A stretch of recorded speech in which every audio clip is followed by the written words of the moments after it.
नमस्कार साथियों, good evening. आज हम एक बहुत इम्पोर्टेंट टॉपिक पर बात करने वाले हैं, जो आजकल आपको सुनाई दे रहा है न्यूज़पेपर में, मीडिया पर और एक्स हैंडल पर, फेसबुक पर, लगभग सभी जगह इसकी चर्चा है और ये नेशनल और इंटरनेशनली काफ़ी इम्पोर्टेंट इशू है और अमेरिका और साथ साथ भारत के लोगों के लिए भी बहुत ज़्यादा महत्वपूर्ण है। जैसा कि आप जानते हैं, भारत और अमेरिका में अमेरिकी की राष्ट्रपति की वजह से, प्रेसिडेंट ट्रंप की वजह से प्रॉब्लम्स निरंतर बनी हुई है और टाइम टाइम पे वो टैक्स बढ़ाने 50%, 100%, 200% इस तरह से धमकियाँ देते रहते हैं। उन्होंने अब एक और इशू क्रिएट किया है, जो है H1B वीज़ा डिस्प्यूट। H1, पहले हम जानते हैं कि H1B वीज़ा क्या है।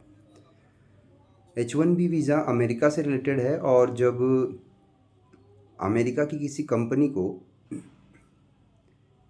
किसी भी फॉरेनर, विदेशी कुशल व्यक्ति, एक्सपर्ट, जैसे स्पेशलिस्ट साइंटिस्ट हो गया, सॉफ्टवेयर इंजीनियर हो गया, कोई सा भी किसी भी क्षेत्र में कोई स्पेशलिस्ट हो, उसकी ज़रूरत होती है तो खुद कंपनी उसके लिए वहाँ बुलाने के लिए अपनी फैक्ट्री, कंपनी, कॉरपोरेशन, उसमें काम करने के लिए वो उसे बुलाती है। आप जानते हैं, एक शहर, एक देश से दूसरे देश में जाने के लिए पासपोर्ट के साथ वीज़ा की ज़रूरत पड़ती है। वीज़ा वेरियस टाइप का होता है, वो टूरिस्ट वीज़ा भी होता है, तो ये एक तरह से कमर्शियल वीज़ा होता है। तो वो कंपनी वो वीज़ा इशू करती है जो H1B वीज़ा कहलाता है। ये हम खुद से अप्लाई नहीं कर सकते हैं, वो कंपनी स्पॉन्सर करती है, ऑफ़र करती है उस एक्सपर्ट को, चाहे वो इंजीनियर हो, डॉक्टर हो, साइंटिस्ट हो, कोई भी हो सकता है जिसकी उस कंपनी को आवश्यकता है, ज़रूरत है। तो इसकी वजह से कई भारतीय या और भी चाइनीज़ या और भी देशों के लोग, एक्सपर्ट्स, अमेरिका में काम कर रहे हैं। और अगर हम ये कहें कि इसकी वजह से अमेरिका की आज ये अच्छी पोजीशन है, अमेरिका सिरमौर है तकनीकी के मामले में और अदर भी इश्यूज़ में, तो ये गलत नहीं होगा, क्योंकि बहुत सारे भारतीय, आप गूगल का जो CEO है सुंदर पिचई, वो भी इंडिया से है। ऐसे बहुत सारे भारतीय हैं जो वहाँ पर अपनी सेवाएं दे रहे हैं। और इस बात को एलन मस्क, जो टेक उद्योगपति हैं और टेक्नोलॉजी के जो इंडस्ट्रियलिस्ट हैं, स्पेस एक्स और टेस्ला वगैरह जिनकी कंपनियां हैं, उन्होंने भी अभी हाल ही में ये बात एक्सेप्ट की है, क्योंकि वो खुद भी सबसे पहले वहाँ पर काम करने के लिए गए थे तो H1B वीज़ा पर ही गए थे। और उन्होंने तो अभी ये तक कहा है कि अगर इस मामले में अमेरिकी सरकार ने पॉजिटिव रुख नहीं अपनाया तो मैं उस हद तक चला जाऊंगा जिसकी लोग सोच भी नहीं सकते हैं। खैर, ये दूसरी बात है।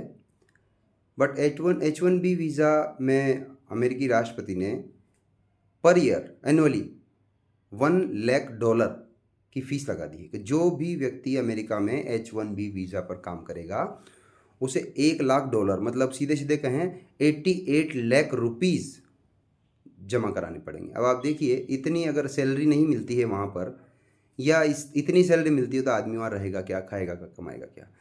तो एलन मस्क का यही कहना है, और जो H1B वीज़ा का समर्थन करते हैं उनका यही कहना है कि आज अमेरिका जिस अच्छी पोजीशन में है वो H1B वीज़ा की वजह से ही है।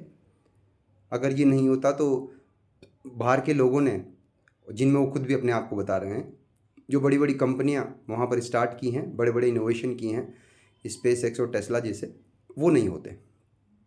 इसलिए वो इसको समर्थन करते हैं कि उनका कहना है कि इसकी जो लोग H1B वीज़ा पर हैं उनकी सैलरी इतनी हाई की जाए कि वो इस फीस को दे सकें।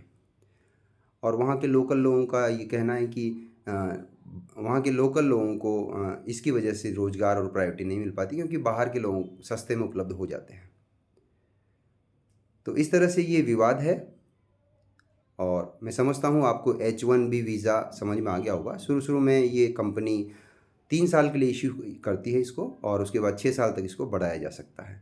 तो अभी यही विवाद है कि अमेरिकी राष्ट्रपति ट्रंप ने सभी भारतीयों को, या बाहर जो काम कर रहे हैं H1B वीज़ा पर, उनको वहाँ से भगाने के लिए, निकालने के लिए ये एक बहाना क्रिएट किया है कि फ़ीस इतनी बढ़ा दो कि ये लोग वहाँ सर्वाइव नहीं कर सके।